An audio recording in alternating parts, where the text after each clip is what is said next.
new territory without Tom Brady at QB this season, but yesterday's loss to the Broncos, well, it broke several more streaks. It was Bill Belichick's first loss as the Patriots head coach in a game when they didn't allow a touchdown. Now at 2-3, it's the first time since 2002 that New England has had a losing record 5 games into the season. So Shannon, how concerned should Belichick be about this loss and about his offense? Well, Skip, I don't think he should be too concerned because here's the thing. They look like a team that has sporadic practices over the last 2 weeks. And their quarterback, he's practiced even less because he had to be isolated away from the team. He did. So for me, I think that has a lot to do with it. And Coach Belichick, I think he spoke to something like this. Yeah, we can sure use the practice. We need the practice. And that's what they look like, Skip. This offense isn't going to be explosive. So if you're thinking you're going to see Kansas City or you're going to see one of these high-flying offenses, the Tennessee Titans, that's not what they are, Skip.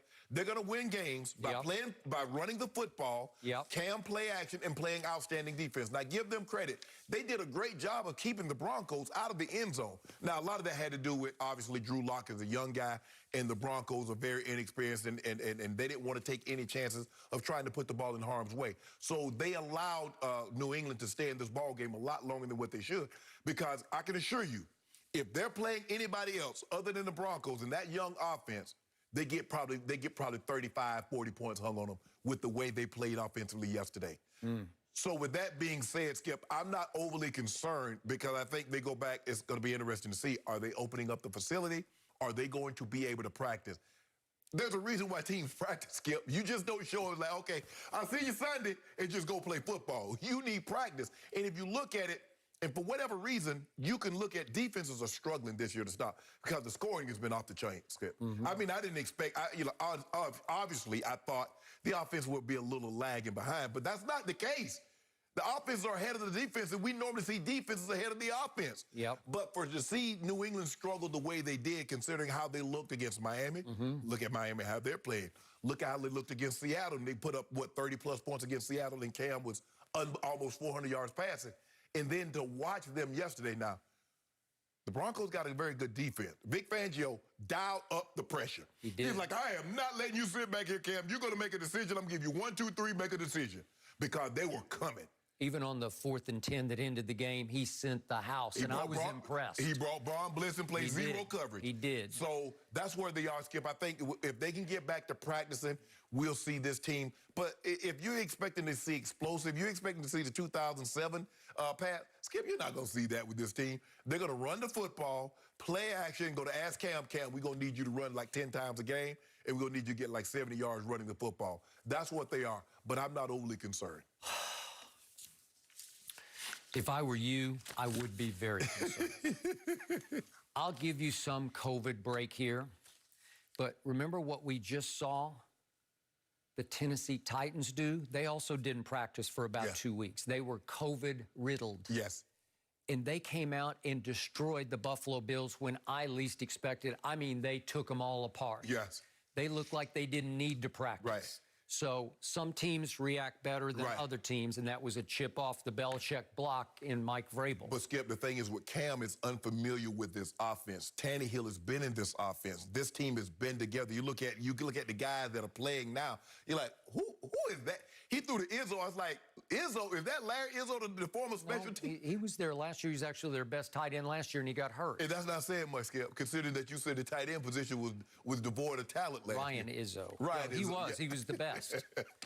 So, speaking of devoid of talent, Cam's wideouts yesterday caught a grand total of 62 yards of passes. That's not good. Somewhere in Tampa, Tom Brady is stroking his chin saying, I told you so. That's what he said. Because that's what he was stuck with last year. They added Damiere Byrd from Arizona, about their 5th-string receiver in Arizona, to the mix, but it's not a very good mix. And in the last drive, they had to resort to 2 trick plays featuring Julian Edelman, and then one throw Edelman threw it to Cam to move the football and at least get it into position to make the game interesting. So the shocker to me was when I read that this was the first time in the era of the Belichick coach Patriots that the team didn't win the game when not allowing a touchdown. Drew Lock, who I'm not a huge fan of, could not get it in the end zone. But he did set up 6 field goals. 6 times 3 is 18. And the first 6 possessions. Yeah. So they go 18, and then Cam started to chip away. He suffered 2 interceptions, but they were on tip balls. They weren't horrible throws. They were tipped. But again, they were turnovers. And your man, Ryan Izzo, lost a fumble. So that's 3 turnovers. And you're probably going to lose like that. And you're not going to be able to score more than the number Tom Brady used to wear for New England, which is 12. Yeah, and the thing is, I was surprised that over the last 5 years that they had such a losing record when losing at the half. You would think, man, Tom make all these comebacks, but they struggle when they don't have the lead at the half. And they struggle. I mean, they look bad. The first time I was like, damn, pass look really bad, Skip. That was pathetic.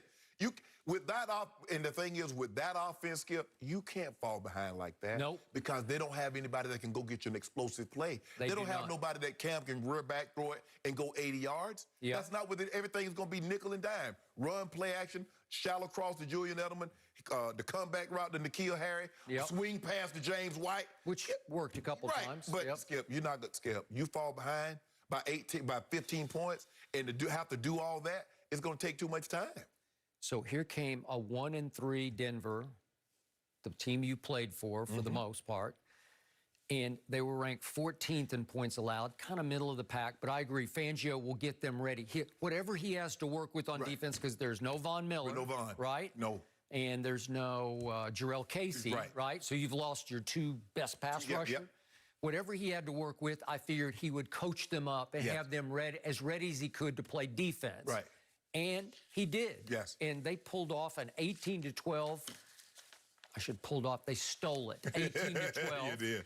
And I think this would be a tough Monday. I'd like to be listening to those New England talk shows up in Boston right now, because this would be a tough day to be a Patriot fan after what you had to watch Brady do to Rodgers. Again, no interceptions, no fumbles lost, no turnovers, no penalties, and no sacks. Wow, and a QBR of 96 against Aaron Rodgers and a team that you thought was one of the top 2 teams in the NFC. Yeah, I would have put them number 1 in the NFC. Okay, so that was impressive, and this was the flip side. This was just ugly. Yeah, but I think, Skip, the radio shows and I think the fans understand that, look, we're not the 2000, between 2001 and 2019, we're not those Patriots. Whew. And you're probably not going to ever be those Patriots again. Okay, so I look down the schedule, and I see 2 remaining games against the Jets, and those are the only 2 locks that I will give you for this Patriot team, because Jimmy G has a little homecoming after a game last night, which I thought he looked pretty good. I know Kyle Shanahan called a great game. And they minimized because think about it, Skip, on 3rd and 7, they took the ball out of Jimmy G's hands and put it in Debo Samuel's stomach. The clincher play. Yes. That was a heck of a call. And you want to talk about a run. The first touchdown, what happened? Debo Samuels. Yep. He got him down there, Skip. They thought they had him down, and he broke it. So, and Mostert got hurt. He did. He was getting 5-6 yards a clip. He was. So if they can run the football and minimize Jimmy G just dropping back and throwing it, San Francisco but give San Fran's defense credit too. Okay. Denver had 135 yards rushing at New England. Yes. Can San Francisco get 135? Yeah, absolutely. They probably can. Yes. And then it's at Bills, and we'll see the Bills this afternoon tonight, so to speak, at home against Kansas City. I expect the Bills to bounce back. I don't know if they can win the game, but I think they'll at least show up this time. Coach Belichick is hoping, since it's a short week, they're playing on Monday night. Then they get us again. They probably go. That's probably a 1 o'clock game on Sunday. Okay. Then I see Baltimore. Then it's at Texans. Then I see Arizona. Then I see both LA teams back to back. Then They'll probably stay out here, too. I don't see them flying back home and coming back. Then I see at Dolphins, which I do not think will be a gimme cakewalk, not in Dolphins December. are playing well. They're playing very well. And then you get to close at home against the Bills, and your last game is against the Jets. But I can see a bunch of losses left on this slate. Yeah, they let a couple get away. That Seattle game and the Bronco game yesterday, those are the games you look back on. We were right there. We should have won those games. So I can't remember. Did you give up on the bet? I did. You know I did. I couldn't remember. You don't have to mention that. You're always wishy-washy about it. And you said, well, I didn't really give up on it. So officially you gave up. I gave up. Okay, because it was for 5, but I reduced it. I'll let you give you an out for 2. Okay, got it. Okay, done. You just feeling good. You feeling generous. You feeling magnanimous today. You come out here, your little Tom Brady jersey. You out here preening around and everything. But your day coming, Skip.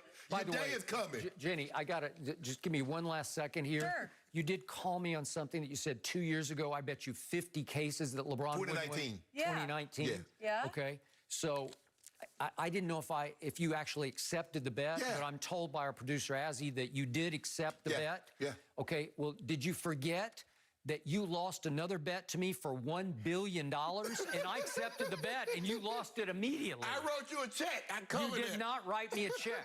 So I tried to factor in how many cases you could get of Diet Dew for $1 billion, and I think it's about 200 million. I bet rubles. 200 million cases. Rubles. So effectively, you actually owe me 200 million cases of Diet Dew. I bet rubles. Okay. What do you know about rubles, Shannon? That's what I bet. Okay. Just for the record. So we're just going to leave it at that? Are we settled He for don't now? want to pay my due. I got 50 cases. So let's see. Minus the 2 cases. So I'm up actually 8 cases of due. Are you? What about the $1 billion? To full-time I mean, you owe me 8 cases of due. I owe you $1 billion. Yeah. Okay. I think I can pay off Take a the billion 8. while you're at it. Okay, actually, Shannon, this next one might be hard for you because we are going to go back to talk about Tom Brady and just how good he looked against Aaron Rodgers in that win. Oh, it was fun for so many of us. We go there next. No mercy.